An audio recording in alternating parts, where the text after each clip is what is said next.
शिव पुराण कर रही है, भगवान शंकर का चरित्र कह रहा है। ब्रह्मा जी के मन में एक अभिमत्ता का थोड़ा सा भाव प्रकट हो गया। ब्रह्मा जी के हृदय में आ गया कि ये सृष्टि का निर्माण करता भी मैं हो सकता हूं और सृष्टि का संहार करता भी मैं हो सकता हूं।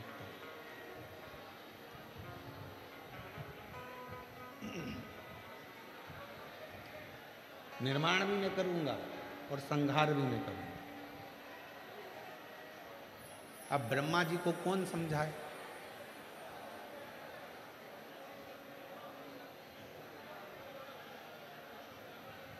ज्ञानी को समझाना सरल है,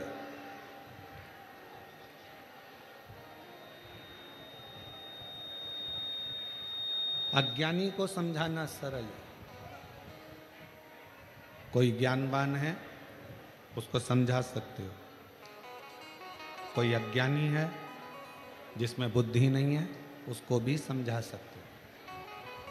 पर जिसके अंदर अभिमान समा जाता है उसको समझाया नहीं जा सकता, उसकी बर्बादी ही उसको समझाए। ज्ञानी को समझाना सरल है, अज्ञानी को समझाना सरल है, पर अभिमानी को समझाना कठिन। जिसके भीतर अभिमत्ता आ गई उसको नहीं समझाया जा सकता, उसको नहीं समझा सकता।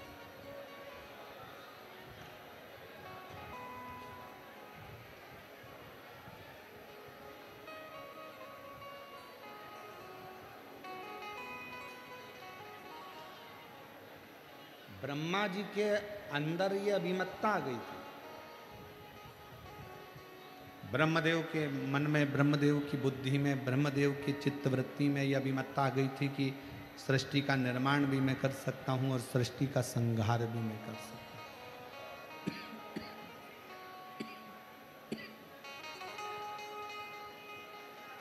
दोनों में कर सकता हूं।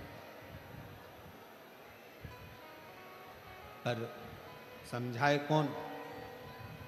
रचा है सृष्टि को जिस प्रभु ने वही।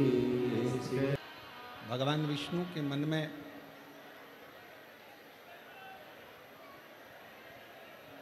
एक भाव प्रकट हुआ कि ब्रह्मा जी के अंदर थोड़ा सा अभिमान आ गया, थोड़ी सी अभिमत्ता आ गई, थोड़ा सा अहम आ गया।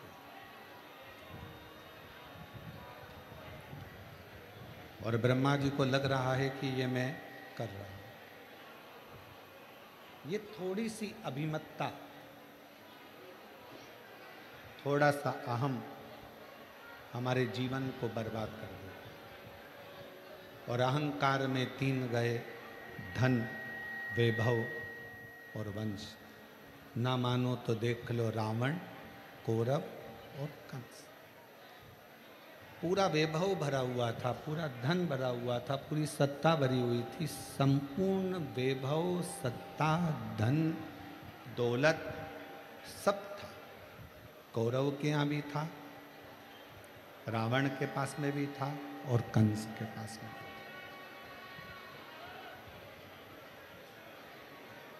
पर थोड़ी सी अभिमत्ता, थोड़ा सा। और जब थोड़ी सी अभिमत्ता, थोड़ा सा अभिमान आया तो ये सब कुछ नष्ट हो गया। एक ओमकार और उस ओमकार के मध्य में ये तीनों एक है। ब्रह्मा विष्णु एक। अब ब्रह्मदेव को लग रहा है कि मैं सृष्टि का निर्माण कर सकता हूं, मैं सृष्टि का संहार कर सकता हूं, मैं सृष्टि को बना सकता हूं, मैं सृष्टि को मिटा सकता हूं। मुश्किल, बहुत मुश्किल। आप और हम नहीं। जिसके मन में यह भाव आ जाए ना कि घर तुम चला रहे हो, समझ लेना कि तुम मूर्ख हो, जो ये विचार कर रहे हो कि घर तुम चला रहे हो, 2 घंटे के लिए मर के देख ले, घर चलता है कि नहीं चलता सब मालूम पड़ जाएगा। जिंदा हो तो भी चलेगा और मर जाओगे।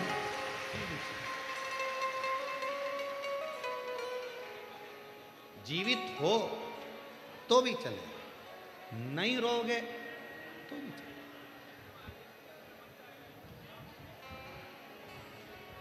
अपने मोहल्ले में, अपनी कॉलोनी में, अपनी सोसाइटी में, अपने क्षेत्र में, अपने प्रदेश में, अपने क्षेत्रों के अंदर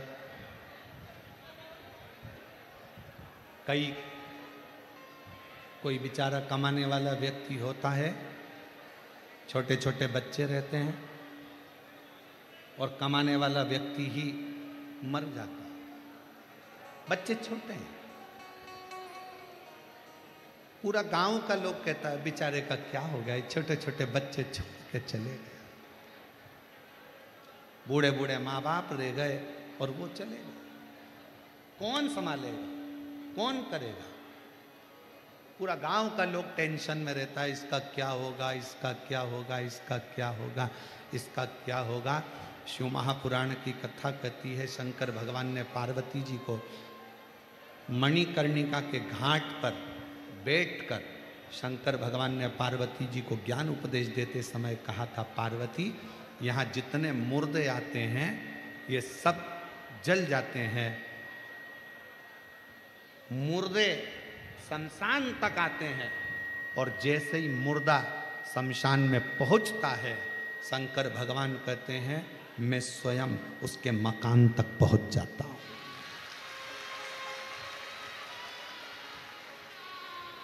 मुर्दा शमशान तक पहुंचा, शिव उसके मकान तक पहुंचा। कौन संभालेगा, कौन जानेगा, कौन देखेगा, कौन करेगा? केवल कहा चलो मेरी जीजियां, ऐ रतनगढ़ वाली, उत्तर देना। इतना बड़ा घर तुम्हारा, फ्रिज भी रखा है, वॉशिंग मशीन भी है, कूलर भी है, एसी भी है, अलमारी में थोड़ा ना थोड़ा पैसा भी है, थोड़ी ना थोड़ी रकम भी होगी, कोई चेन, कोई अंगूठी, कोई सामान अलमारी में होगा। इतने बड़े घर को कोई काम पड़ जाता है तो ताला लगाना पड़ता है। इतना बड़ा मकान, करोड़ों का सामान और ताला लगाया 60 रुपए का, ताला लगाया 150 रुपए का, 200 रुपए का, 500 रुपए का, 1000 रुपए का। इससे महंगा ताला लगाओगे क्या? जम के बोलो जरा। मकान कितने का? करोड़ों का। सामान कितना? करोड़ों का। फ्रिज भी है, वॉशिंग मशीन भी है, बहू के कपड़े भी हैं, बहू के जेवर भी हैं, मेरे जेवर भी हैं, इसके भी हैं, पति का भी सामान है, कहीं मकान की रजिस्ट्री भी है, जमीन भी है, जायदाद भी है, सब। मकान करोड़ों का और ताला कितने का? 100, 200, 500। और ताले की चाबी कितने की? अगर चाबी गुम जाए तो चाबी वाले के पास जाओ और को चाबी बना दे तो क्या 60 रुपए लूंगा, 25 रुपए में दूंगा। 100 रुपए के ताले की चाबी 60 रुपए, 25 रुपए में मिल जाती है। अब जरा विचार करो, तुम इतने बड़े करोड़ों के मकान को एक ताले के भरोसे छोड़कर, चाबी कमर में खोस कर तुम कथा में आकर बैठ गए, या कहीं शादी में चले गए, या कहीं परिवार में चले गए। अब तुम्हें क्या लग रहा है कि तुम्हारा घर ताला संभाल के रखा है? नहीं, तुम्हारा घर, तुम जो दरवाजे पे से गाय को रोटी देती हो, पक्षी को दाना देती हो, प्यासे को पानी पिलाती हो, भूखे को भोजन कराती हो, तुम्हारे दरवाजे पर आए हुए अतिथि का सम्मान करती हो, अपने घर के बुजुर्गों का आदर करती हो, तुम भगवान शंकर को 1 लोटा जल समर्पित करती हो। तुम्हारा घर 60 रुपए का ताला नहीं संभालता है, तुम्हारा घर वो पूर्वजों का आशीर्वाद संभालता है।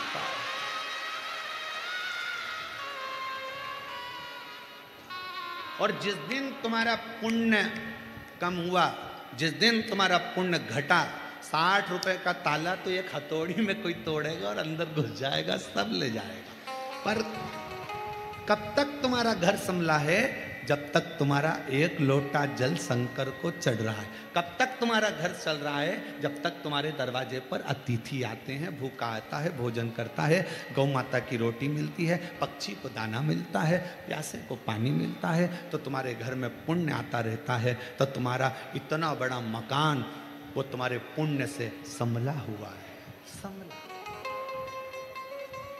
नहीं तो बोलो, ईमानदारी से बोलना जी, वो ₹60 का ताला टूट नहीं सकता, कोई भी तोड़े अंदर चलेगा।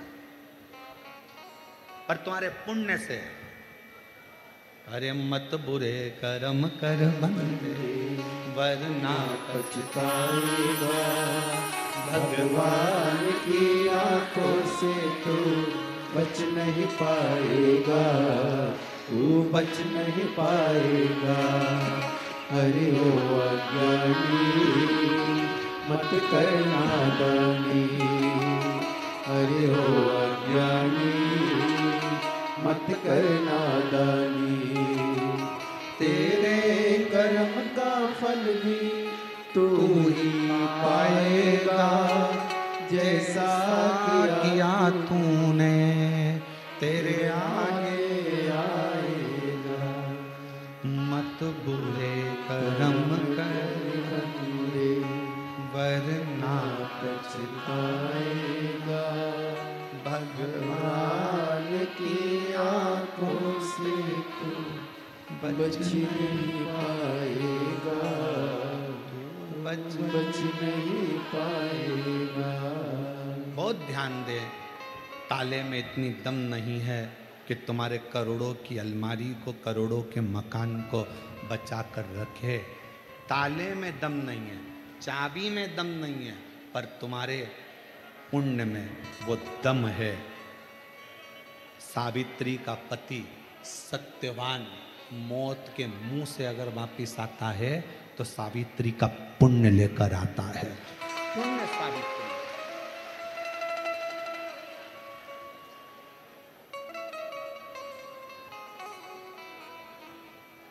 उसका एक नाम है काल अधिपति महाकाल। क्या बोलते हैं उसको? महाकाल। महाकाल नाम क्यों पड़ा? उसने मार्कंडे के काल को पलट दिया था।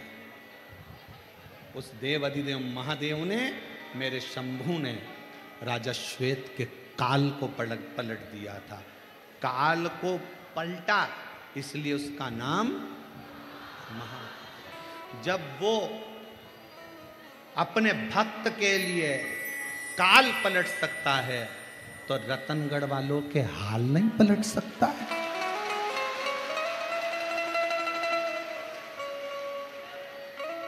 जब वो काल पलट सकता है तो तुम एक लोटा जल चढ़ा रही हो, तुम शिव कथा सुन रही हो, तुम शिव का स्मरण कर रही हो, तुम शंकर का गुणगान कर रहे हो। मेरे इतने जीजा बैठे हुए हैं, शिव नाम को जप रहे हैं, मेरी जीजियां बेटी हैं, बेटियां बेटी हैं, महात्मा ब्राह्मण साधु संत सन्यासी सब बैठे हैं, भगवान का भजन कर रहे हैं। तो ईमानदारी से बोलो, जो राजा श्वेत का काल बदल दे उसको महाकाल कहा गया, तो जो तुम्हारा हाल बदल दे उसको भी महाकाल कहा गया है। वो तुम्हारा हाल बदल सकता है,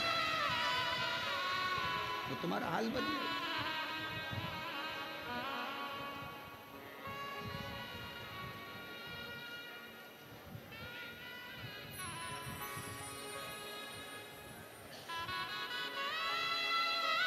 वो कहते हैं ना कि जब शिव कृपा करते हैं, जब शिव कृपा करते हैं, लंगड़े भी अकड़ चलते हैं। जब शिव कृपा करते हैं, लंगड़े भी अकड़ चलते हैं। शंकर की जब करुणा होती है,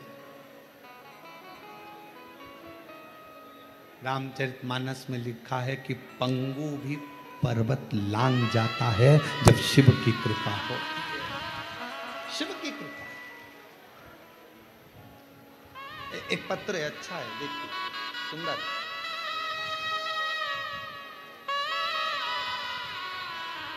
मैं मुन्नी देवी पत्नी रामपाल खटीक सुभाष नगर फतेहपुर शेखावटी जिला सीकर की रहने वाली हूँ।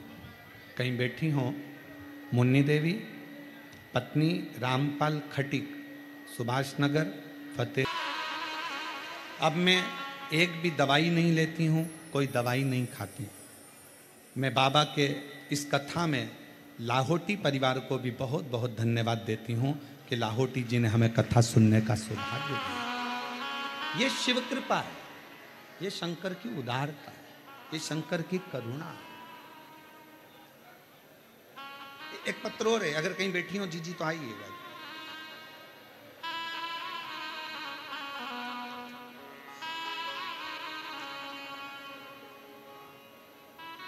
मेरा नाम मधु है, मेरे पति का नाम कन्हैया है, लालजी सोनी है। मैं सुजानगढ़ राजस्थान से आई हूँ। कहीं बैठी हूँ मधु जी, पति का नाम कन्हैया लालजी सोनी, सुजानगढ़ राजस्थान। मेरा मोबाइल नंबर ये है। एक लोटे जल का सीहोर के रुद्राक्ष का मैं क्या वर्णन करूं। गुरुदेव, मेरे बेस्ट में एक गठान हो गई। जांच कराने पर पता चला कि मुझे लास्ट का कैंसर हो गया, और कैंसर भी निकला तो आखिर अब करूं क्या। जांच पर जांच चलती रही, इलाज पर इलाज चलता रहा, पर वो कम होने का नाम नहीं लेता। आखिरी में करा क्या जाए। डॉक्टरों ने कह दिया कि ऑपरेशन करा लो और गांठ निकालें, फिर वापिस गांठ बनेगी, क्योंकि ये कैंसर ठीक होना नहीं। पूरे परिवार के लोग दुखी हो गए।